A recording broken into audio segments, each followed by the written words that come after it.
my survivor, Amy Rueda. And Amy is actually, this is Dr. Mindy Pels, and she'll speak more to us later. Hi, my name's Amy, and I got a diagnosis at 35 of neuroendocrine system cancer, which you probably will know Steve Jobs is our most famous. We call him Zebra. He did not have the cancer that everybody thought he had, which was the Patrick Swayze cancer. He had a neuroendocrine system cancer. And endocrine system cancers are hormonal cancers, just like breast, cervical, ovarian.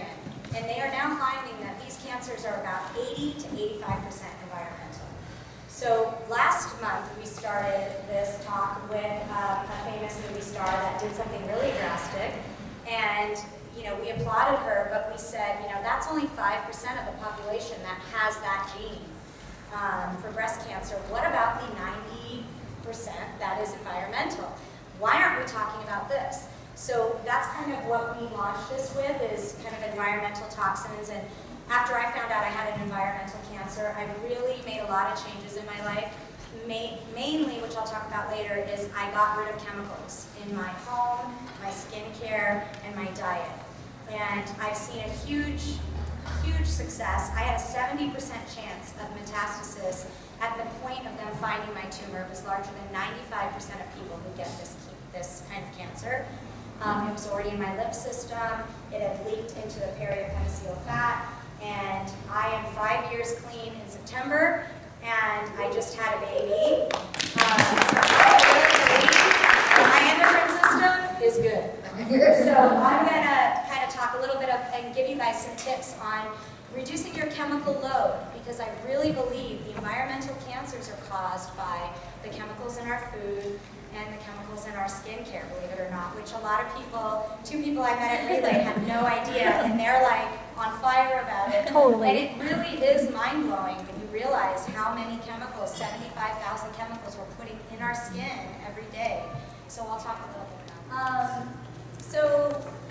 I took an inventory of my life because I felt like, how at 35 did I have a tumor larger than 95% of people that get this kind of cancer? Like, maybe there was a genetic part to it, though I tested and I don't have the genetic part. My friend Maria over here, she's a neuroendocrine system survivor as well, and she does have the genetic component. So I had to look at myself and say, what was it? And I read a couple books, and I'm not going to go into detail, but one was called Anti-Cancer, and it changed my life. But and it kind of got me to open up to some of my diet and changing my diet.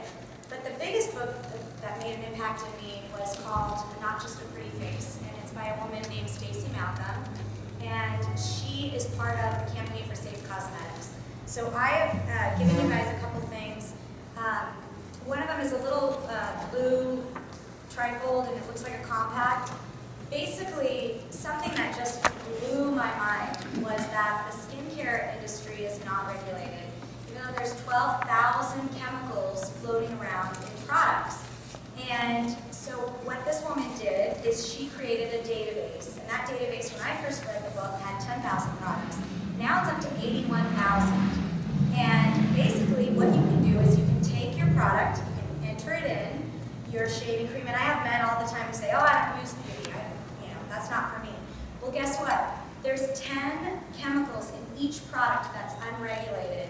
And to give you just a really quick science lesson, what chemicals do is 3 things in your body. Your skin is your largest organ.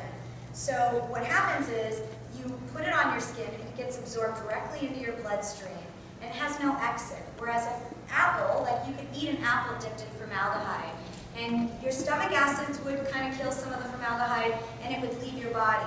Though if you put Johnson & Johnson baby shampoo on your child, which has high levels of formaldehyde, it's going to go right into that baby's skin, it's going to get absorbed into the bloodstream, and it's going to stay in the lymph system for life. Okay? So over time, using Johnson & Johnson, which by the way I'm very passionate about, they are reformulating, but they had high levels of formaldehyde. The no tears was because of the numbing solution for the babies. It was linked to all kinds of diseases for children, and they are going to be reformulating. They're spending $1 billion to reformulate, but that's just one big company that this organization, Campaign for Safe Cosmetics, is going after. So with that, I developed a line of skincare that's all plant-based, and then you can basically eat it. And I've been working with the campaign, and I've also been a strong voice for the Breast Cancer Fund, so I'm now a educator on the Breast Cancer Fund. And what they've taught us is that the chemicals in your skin work in a couple ways, but one is called endocrine disruptors. So the way endocrine disruptors work is your body gets tricked when it gets absorbed, even in small doses, and your body will produce estrogen. So over time, it causes estrogen dominance, which is a big cause in reproductive cancers. So they're saying now that reproductive cancers, infertility, early menopause, early puberty are all caused by these endocrine disruptors that are in our products. And so men are saying, we don't use products. Well, you use toothpaste, you use shampoo, you use shaving cream, use deodorant. Check your products on this database, and that's why I passed this out. When you go home, just for fun, start look up your sunblock. Oxybenzone, right here, ingredients to avoid. Oxybenzone is in your Coppertone Baby, it's in your Banana Boat, it's in all those Aveeno.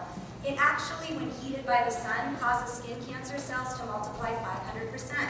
This is what we're lathering our children in. So look for pure zinc oxide. That's something that I found at CVS. And I have a basket over by my skincare of stuff, and I scored it just for fun. So you can see Coppertone as a 9, and you can see my Aveeno or my zinc oxide from CVS as a 1. Just start thinking about the things that you're putting on your skin and on your children's skin. And then lastly, I've got a couple tips here on home. Really quickly, canned goods. I had no idea it was lined in BPA. Some really easy things for canned BPA. Everybody knows about BPA. It's in our baby bottles. It was. It's not anymore, but it's in our canned goods. So Campbell's soup, don't give it to your kids.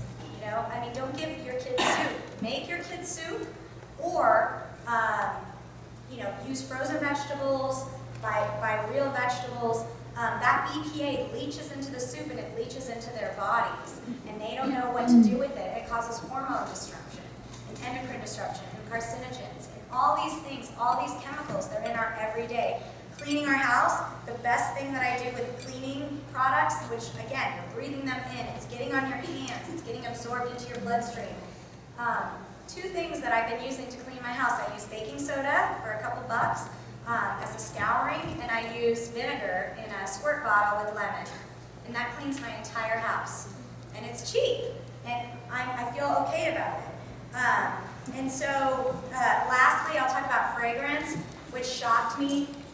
Perfume is the second cause of breast cancer. And this research has been proven. It's a big endocrine disruptor, so is deodorant. So perfume, if you're going to spray perfume, put it on your clothes, don't put it on your skin, or use essential oils. So I made some perfumes out of essential oils that is plant-based. So these are just some changes that I made, and like I said, you guys heard, I had a baby, which endocrine systems need to work to be pregnant. You see infertility. I had infertility with my first 2, and this time was a mistake.